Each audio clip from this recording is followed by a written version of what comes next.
वफाकी वज़ीर क़ानून आज़म नज़ीर तारड़ ने पीपल्स पार्टी के अरकान से माजरत कर ली। कौमी असम्बली में इज़हार ख्याल करते हुए वफाकी वज़ीर क़ानून आज़म नज़ीर तारड़ ने कहा, अगर किसी की दिल आज़ारी हुई हो तो वो माजरत करते हैं। सियासत में गर्मा गर्मी चलती रहती है, अपोजिशन खुश ना हो, ये घर का मामला है जो घर में ही हल हो जाएगा।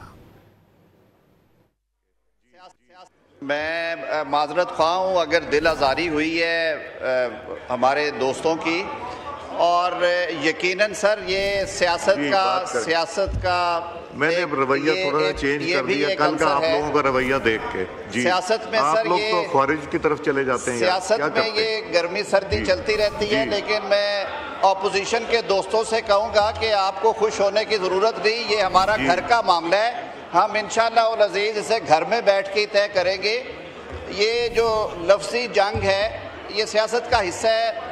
अब माजरत ख्वाह हैं हम उस पर, अगर किसी के हवाले से दिल आज़ारी हुई है, और घर के बड़े इंशाअल्लाह उल अज़ीज़ के इसको हल करेंगे।